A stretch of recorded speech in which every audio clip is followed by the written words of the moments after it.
News India 27 नव्या पिढीचं नवं माध्यम। लासलगाव कृषी उत्पन्न बाजार समिती प्रशासनाच्या हटवादी भूमिकेचा शेतकऱ्यांना फटका। खासगी बाजार आवाराने शेतकऱ्यांना तारले।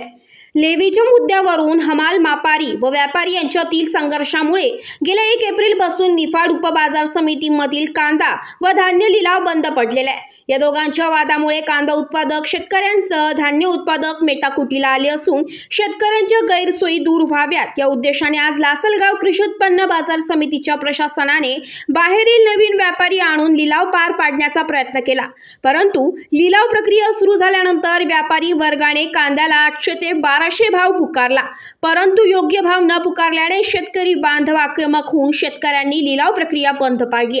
काही वेळ शेतकरी व बाहेरील व्यापारी यांच्यात तणावाचे वातावरण निर्माण झाले होते।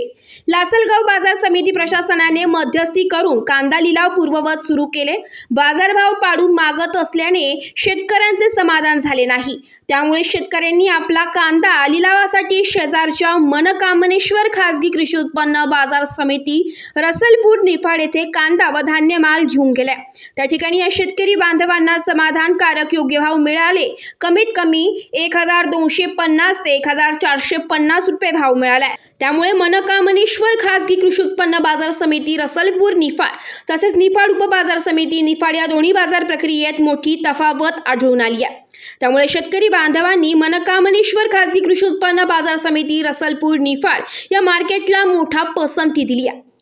शेतकरी बांधव मोठ्या प्रमाणात खुश होता व त्यांनी व्यापारी बंधूंचे व मनकामनेश्वर खासगी कृषी उत्पन्न बाजार रसलपूर निफाड यांचे खूप आभार मानले।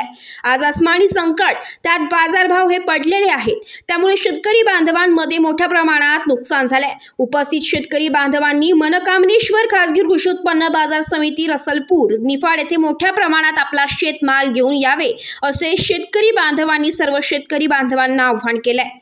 सकाळी कृषी उत्पन्न बाजार समितीने मार्केट चालू केलं। तिथं फक्त पहिलं स्टार्टिंगचं ट्रॅक्टर 1750 दाखवला, नंतर मग 1000, 900, 1100, 1200 याच्या उपर नाही। त्यातली त्यात तिकडं प्रत्येक हमाल प्रत्येक वाहन खाली करायला 10 रुपये घेतात। त्यातली त्यात हायड्रोलिक ट्रॉल्या राहत, त्याच्यामुळे पैसे घ्यायचे यांचा काही संबंध नाही। वजन काटा परत आपणच करायचं, सगळं आपणच करायचं आणि यांनी पैसे आमच्याकडून काढून घ्यायचे। ही कोणची पद्धत आहे कृषी उत्पन्न बाजार समितीची?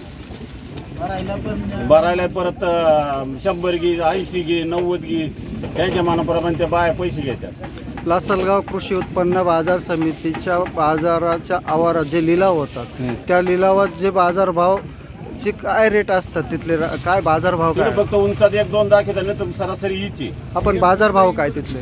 तिथं बाजारभाव उंचात 1500 दाखवतात, सरासरी 11, 12, 13। तुम्ही फक्त सरासरीमध्ये दोन्ही सारखीचे, सरासरीमध्ये दोन्ही सारखीचे। इडली सरासरी उलटी चांगली तिडल्यापेक्षा नाही। इथला बाजारभाव काय आता? इडला बाजारभाव 1200 ते 1400, 1450। आणि लासलगाव कृषी उत्पन्न बाजार समितीमध्ये आता सध्या काय बाजारभाव चालू आहे?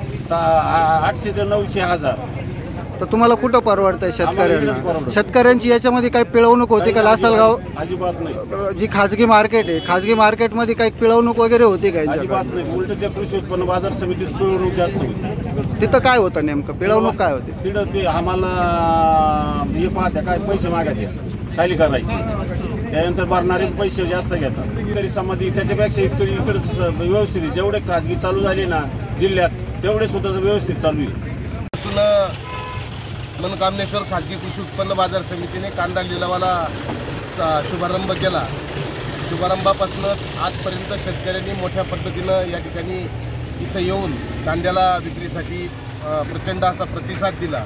त्याबद्दल प्रथमतः मी सगळ्या शेतकरी बांधवांचे मनापासून आभार व्यक्त करतो।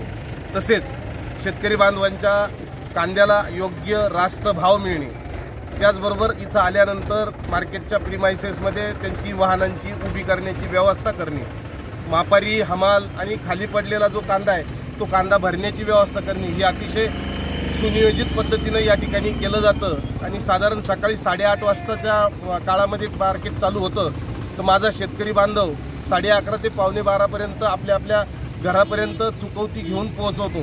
या सगळ्या गोष्टींच्या प्रतिक्रिया सगळ्या शेतकऱ्यांनी आम्हाला दिल्या आणि अतिशय चांगल्या पद्धतीने या खाजगी कृषी उत्पन्न बाजार समितीचं कामकाज चाललंय। मी या संस्थेचा सदस्य म्हणून शेतकऱ्यांना पुन्हा एकदा विनंती करतो की आपण आपल्या कांद्यासाठी योग्य भाव आणि योग्य पद्धतीनं या ठिकाणी आपला सन्मान ठेवला जाईल आणि आपण या ठिकाणी कांदा विक्रीला आणावा असे मी जाहीर आव्हान करतो.